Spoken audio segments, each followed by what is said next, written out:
পারমাণবিক ইস্যুতে প্রতিদিনই চাঞ্চল্যের জন্ম দিচ্ছে ইরান। রাশিয়ার পর এবার চীনকে টার্গেট করেছেন ইরানের পররাষ্ট্রমন্ত্রী আব্বাস আরাকচি, যার কারণে উৎকণ্ঠা বেড়েছে ইসরায়েল ও মার্কিন শিবিরে। এদিকে পারমাণবিক ইস্যুতে যুক্তরাষ্ট্রের সাথে আলোচনার মধ্যেই নিজেদের সামরিক শক্তি প্রসঙ্গে আবারও সোচ্চার তেহরান। জাতীয় সামরিক দিবসে ইরান দেখালো দেশটির সামরিক সক্ষমতা। দিন যতই ঘনিয়ে আসছে ততই বাড়ছে ইরানের পারমাণবিক ইস্যু নিয়ে বিশ্ব দরবারে উৎকণ্ঠা। যুক্তরাষ্ট্র চায় পারমাণবিক কার্যক্রম থেকে পুরোপুরি সরে দাঁড়াক তেহরান। বিনিময়ে ইরানের প্রতি জারি করা সকল নিষেধাজ্ঞা প্রত্যাহারের প্রস্তাবও দেন মার্কিন প্রেসিডেন্ট ডোনাল্ড ট্রাম্প। যদিও একই ঘটনা 2015 সালেও ঘটিয়েছিল মার্কিন প্রশাসন, কিন্তু ডোনাল্ড ট্রাম্প 2017 সালে প্রথম দফায় যুক্তরাষ্ট্রের প্রেসিডেন্ট নির্বাচিত হলে ইরানের ঐতিহাসিক পারমাণবিক চুক্তি থেকে বেরিয়ে আসে যুক্তরাষ্ট্র। তারপর আবারও দেশটিকে নিষেধাজ্ঞায় ফেলেন ট্রাম্প। এদিকে যুক্তরাষ্ট্রের কোনো অন্যায্য দাবি মেনে নিতে নারাজ ইরানের সর্বোচ্চ ধর্মীয় নেতা আয়াতুল্লাহ আলী খামেনি। এমন পরিস্থিতিতে সমাধান বের করতে আলোচনা চলছে তেহরান বনাম হোয়াইট হাউসের।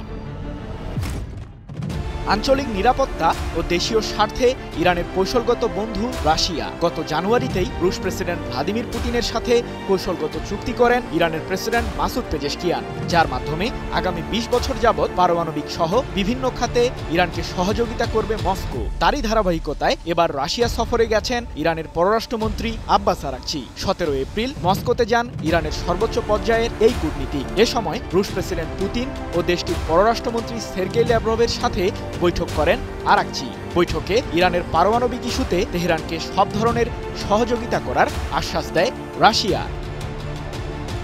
যুক্তরাষ্ট্রের সাথে পারমাণবিক বিষয়ে দ্বিতীয় ধাপের আলোচনার মধ্যেই চীন সফরের ঘোষণা দিলেন ইরানের পররাষ্ট্রমন্ত্রী আব্বাস আরাকচি। তবে ঠিক কবে বেইজিং আসছেন আরাকচি সে বিষয়ে কোনো তথ্য প্রকাশ করেনি ইরানের পররাষ্ট্র মন্ত্রণালয়। 18 এপ্রিল এক প্রতিবেদনে বিষয়টি নিশ্চিত করেছে মধ্যপ্রাচ্য ভিত্তিক সংবাদ মাধ্যম মেহের নিউজ এজেন্সি। রাশিয়ার সাথে বৈঠক ইতিবাচক হয়েছে জানিয়ে আরাকচি বলেন, আগামীতে যুক্তরাষ্ট্র ও ইরানের মধ্যে পারমাণবিক ইস্যুতে আলোচনার নতুন পর্যায়ে নিয়ে যেতে রাশিয়া ও চীনের ভূমিকা অত্যন্ত তাৎপর্যপূর্ণ এবং গঠনমূলক।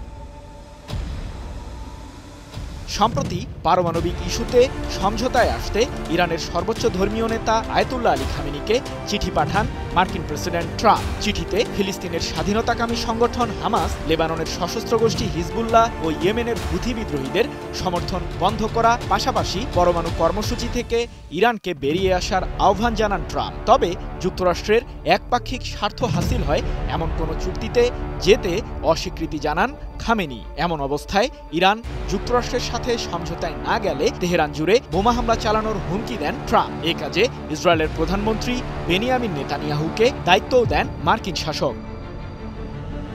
বিশ্বমানের থার্মিক্স রড, সালাম স্টিল থার্মিক্স, দেশের একমাত্র থার্মিক্স রড। গত মার্চে চীনের রাজধানী বেইজিংয়ে ইরানের পারমাণবিক ইস্যুতে আলোচনা অনুষ্ঠিত হয়। এতে চীনের পাশাপাশি রাশিয়াও অংশ নেয়। ইরানের সাথে বৈঠক শেষে মস্কো ও বেইজিং জানায় পারমাণবিক কর্মসূচি এগিয়ে নেওয়ার পূর্ণ অধিকার আছে তেহরানের। এ সময় যুক্তরাষ্ট্রের জারি করা নিষেধাজ্ঞাকে অবৈধ হিসেবেও আখ্যা দেয় রাশিয়া ও চীন। এদিকে ইসরায়েলের প্রধানমন্ত্রী নেতানিয়াহু ও মার্কিন প্রেসিডেন্ট ট্রাম্পকে বৃদ্ধাঙ্গুলি দেখিয়ে ইরান আবারও দেখালো দেশটির সামরিক সক্ষমতা। 18 এপ্রিল দেশটির জাতীয় সামরিক দিবসে নতুন প্রজন্মের ড্রোন ও ফাতা 360 মডেলের পিন পয়েন্ট মিসাইল উন্মোচন করে নিজেদের প্রতিরক্ষা শক্তির জানান দিল ইরান। এছাড়াও শত্রুপক্ষের ছোড়া ক্ষেপণাস্ত্রকে ভূপাতিত করতে ইরান তৈরি করেছে S-300 এয়ার ডিফেন্স সিস্টেম, যার ফলে মধ্যপ্রাচ্যে প্রতিরক্ষা শক্তিতে আরও এক ধাপ আগালো খামেনির দেশটি। সৃজন মাহমুদ, নিউজ 24।